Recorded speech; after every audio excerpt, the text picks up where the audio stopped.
സ്വാഗതം MDNS മീഡിയയിലേക്ക്. പ്രിയരെ, കഴിഞ്ഞ ദിവസം എറണാകുളം ബസിലിക്ക പരിധിയിൽ താമസിക്കുന്ന ഒരു നിഷ്പക്ഷമതിയുടെ ഒരു രായസം വായിച്ചതിന്റെ ഫലമായിട്ടാണ് ഇത്തരമൊരു ചിത്രീകരണ സംപ്രേഷണത്തിന് ഞാൻ മുതിരുന്നത്. അദ്ദേഹം നിഷ്പക്ഷമതിയായിരുന്നു. അതുകൊണ്ട് തന്നെ കഴിഞ്ഞ കുറേ കാലഘട്ടമായി ഏകീകൃത ബലിയർപ്പണത്തിനെതിരെ നിലപാട് സ്വീകരിക്കുന്ന പുരോഹിതന്മാരുടെ മനസ്സുകൊണ്ട് ചില അഭിപ്രായ വ്യത്യാസമുണ്ടായിരുന്നു. മാത്രമല്ല, ഇത് സഭയെ അനുസരിക്കുകയല്ലേ വേണ്ടത് എന്നൊക്കെയുള്ള തികഞ്ഞ അഭിപ്രായക്കാർ. പക്ഷെ അദ്ദേഹം ഈ 25-ാം തീയതി എവിടെയോ പോയി സിനഡ് അംഗീകരിച്ച ഏകീകൃത ബലിയർപ്പണത്തിൽ പങ്കെടുത്തതിന് ശേഷം മടുത്തുപോയി അത്രേ. അദ്ദേഹത്തിന് ബോറടിച്ചു.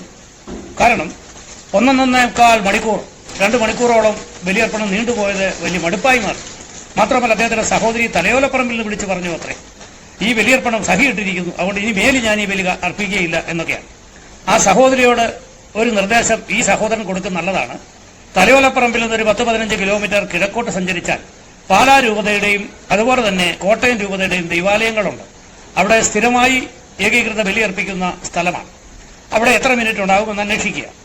ഞാൻ പതിവായി സിനഡ് കുർബാന കാണുന്നയാളാണ്.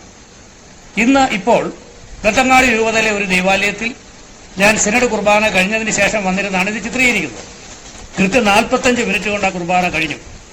പിന്നെ ചില ഇടങ്ങളിൽ ഉത്ഥാനഗീതം, ത്രൈശുദ്ധ കീർത്തനം ഇതൊക്കെ 3 തവണ ആവർത്തിക്കാറുണ്ട്. അത് ഐച്ഛികമാണ്. ഇഷ്ടമുണ്ടെങ്കിൽ ചെയ്താൽ മതി. അതിനുള്ള അനുവാദം തക്സയിൽ രേഖപ്പെടുത്തിയിട്ടുണ്ട്. കൂടാതെ സമാപനത്തിൽ സ്വർഗസ്ഥനായ പിതാവേ എന്നുള്ള പ്രാർത്ഥന ഈശോ പഠിപ്പിച്ച പ്രാർത്ഥനയാണ്. അത് ചെല്ലാൻ താല്പര്യമുണ്ടെങ്കിൽ ചെല്ലാം, ചെല്ലിയില്ലെങ്കിൽ കുഴപ്പമില്ല. ഇതെല്ലാം നിർദ്ദേശമുണ്ട്. അങ്ങനെ പ്രസംഗത്തോടുകൂടി ഞായറാഴ്ച ദിവസം 1 മണിക്കൂർ അല്ലെങ്കിൽ 1 മണിക്കൂർ 5 മിനിറ്റ് നീണ്ടുപോകുന്ന ഈ ഏകീകൃത ബലിയർപ്പണത്തെ 1.25 മണിക്കൂർ 2 മണിക്കൂർ വലിച്ചു നീട്ടിയെങ്കിൽ അതേതോ ജനിതക വൈകല്യമുള്ള പുരോഹിതന്റെ അവതരണമായിട്ട് അതിനെ പരിഗണിക്കേണ്ടി വരും. ഞാനിത് പറഞ്ഞത് ബൈബിളിൽ തന്നെ 2 സഹോദരന്മാരെ നമ്മൾ പരിചയപ്പെടുന്നുണ്ട്. ഉൽപ്പത്തി പുസ്തകം 4-ാം അധ്യായത്തിന്റെ 1 മുതലുള്ള തിരുവചനങ്ങൾ. ഒരുത്തന്റെ പേര് കായൻ, മറ്റവൻ ആബേൽ. 2 പേരും ബലിയർപ്പിച്ചു. കായന്റെ ബലി സ്വീകരിച്ചില്ല, ആബേലിന്റെ ബലി സ്വീകരിച്ചു. എന്താ കാര്യമെന്നറിയുന്നു? അവരുടെ അർപ്പണത്തിലുള്ള ആത്മാർത്ഥതയുടെ കുറവാണ്. ആ കുറവ് സംഭവിക്കാൻ കാരണമുണ്ട്. കായൻ ജനിച്ചത് മാതാപിതാക്കളുടെ വികൃതമായ ഒരു കാലഘട്ടത്തിൽ, അല്ലെങ്കിൽ ശാപഗ്രസ്തമായ ഒരു കാലഘട്ടത്തിൽ ഉണ്ടായതാണ്. പർദീസയിൽ നിന്ന് പുറത്തിറങ്ങി മണ്ണിൽ പണിയെടുത്തിട്ട് ഫലമില്ല. മണ്ണിനെ ശപിച്ചു, ദൈവത്തെ ശപിച്ചു, പശ്ചാത്തലങ്ങളെ ശപിച്ചു. ഭാര്യാഭർത്തന്മാർ പരസ്പരം കുറ്റം പറഞ്ഞ് ശപിച്ച് ശാപഗ്രസ്തമായ മനോഭാവത്തോടുകൂടി ദാമ്പത്യധർമ്മത്തിൽ ഏർപ്പെട്ടപ്പോൾ ജനിച്ച സന്താനത്തിന് അതേ പിന്തുടർച്ചയും പാരമ്പര്യവും കിട്ടി. അതുകൊണ്ട് അവന്റെ ബലിയർപ്പണം ദൈവസന്നിധിയിൽ അസ്വീകാര്യമായി മാറി എന്നുള്ളത് യാഥാർത്ഥ്യമാണ്. എന്നാൽ ആബേൽ ജന്മം കൊണ്ടത് അങ്ങനെയല്ല. മൂത്തവൻ ജനിച്ചപ്പോൾ മാതാപിതാക്കളുടെ സ്വഭാവത്തിന് മാറ്റമുണ്ടായി. അവർ ദൈവത്തിന് നന്ദി പറഞ്ഞു. നന്ദിയുടെയും സ്തുതിയുടെയും മനോഭാവത്തോടെ അവർ ദാമ്പത്യധർമ്മത്തിൽ ഏർപ്പെട്ടപ്പോൾ ദൈവപ്രീതിക്ക് പാത്രീഭൂതനായ ഒരു മകൻ ജനിച്ചു. അവൻ പൂർണ്ണ ഹൃദയത്തോടെ ബലിയർപ്പിച്ചു. അത് സ്വീകാര്യമായിട്ട് മാറി. ഇതാണ് നമ്മൾ മനസ്സിലാക്കേണ്ടത്.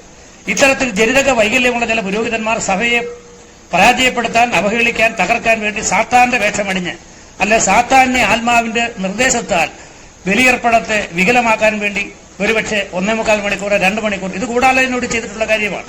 ഒരു ഗൂഗിൾ മീറ്റിലൂടെ ചില പുരോഹിതന്മാർ ഒരുമിച്ചെടുത്ത തീരുമാനത്തിന്റെ ഫലമാണ്. എന്നാൽ തോപ്പിൽ പള്ളിയിൽ ചെല്ലുന്ന കുർബാന 1 മണിക്കൂർ കൊണ്ട് തീരുന്നുണ്ട്. പൂതവലിയച്ചന്റെ കുർബാന 1 മണിക്കൂർ കൊണ്ട് അവസാനിക്കുന്നുണ്ട്. അപ്പോൾ ഇങ്ങനെ സമയം നീട്ടുന്നുണ്ടെങ്കിൽ രാസകുർബാനയ്ക്കകത്തുള്ള പ്രാർത്ഥനകൾ പോലും ചെല്ലുന്നുണ്ട്. തക്സായിൽ 3 തരം പ്രാർത്ഥനകളുണ്ട്, ബലിയർപ്പണമുണ്ട്. ഒന്ന് രാസ, മറ്റൊന്ന് ആഘോഷമായത്, മറ്റൊന്ന് സാധാരണമായത്. ഇതെല്ലാം സമയങ്ങളുണ്ട്. രാസകുർബാന എല്ലാ ദിവസവും ആരും ചെല്ലുന്നില്ല. ചില പ്രത്യേക നിയോഗത്താൽ ആരെങ്കിലും ചെല്ലിക്കുന്നെങ്കിൽ മാത്രം ചെല്ലുന്നൊരു കാര്യമാണ്. അത് ആ ചെല്ലിക്കുന്നവർ സഹിച്ചോളും, ചേട്ടൻ സഹിക്കേണ്ട കാര്യമില്ല. എന്തായാലും ഒരു കാര്യം നമുക്ക് ഉറപ്പിച്ച് പറയേണ്ടി വരും. സഭയിലെ ആരാധനക്രമത്തെക്കുറിച്ച് ബോധ്യമില്ലാത്തവരോ സഭയെ പിളർത്താനോ ശ്രമിക്കുന്ന ഈ തരം സാത്താന്യ സന്ധികളുടെ പ്രകടനങ്ങളിൽ നമ്മൾ വീഴരുത്. കാരണം സഭ എന്താണ്, ആരാധനക്രമം എന്താണെന്ന് പഠിക്കേണ്ടതുണ്ട്. നിങ്ങൾ ബലിയർപ്പിക്കുന്നെങ്കിൽ ഇല്ലെങ്കിൽ ഒരു കാര്യം ഉറപ്പാണ്, സഭയിൽ നിന്ന് പുറത്താണ്. പരിശുദ്ധ സിംഹാസനം നടപടി സ്വീകരിക്കുകയും ചെയ്യും. സഹോദരങ്ങളെ, ആരും പരസ്പരം ഒരു സമ്മർദ്ദത്തിലൂടെ ആരെക്കൊണ്ടും ബലിയർപ്പിക്കേണ്ട കാര്യമില്ല. അർപ്പിക്കാത്തവരുടെ കാര്യം കട്ടപ്പുകയാണ്, പുറത്തേക്ക് പോകും. ഇത്തരത്തിൽ സഭയ്ക്കെതിരായി വികലമായി ബലിയർപ്പിക്കുന്ന പുരോഹിതന്മാർക്ക് ജന്മം കൊടുത്ത മാതാപിതാക്കൾക്ക് പോലും കഷ്ടം എന്ന് മാത്രമേ പറയാനുള്ളൂ. കാരണം ശാപം ഇവരിലൂടെ ആ കുടുംബത്തേക്ക് പകരാൻ സാധ്യതയുണ്ട്. ഇതുകൂടി നമ്മൾ ബോധ്യപ്പെടേണ്ടതുണ്ട്. അതുകൊണ്ട് ഒരു കാര്യം ഓർത്തുകൊള്ളുക, സഭയുടെ ബലിയർപ്പണത്തിൽ ഐച്ഛികമായിട്ടുള്ളതിനനുസരിച്ച് സാഹചര്യങ്ങൾക്കനുസരിച്ച് ബലിയർപ്പിക്കാൻ നമുക്ക് അനുവാദമുണ്ട്.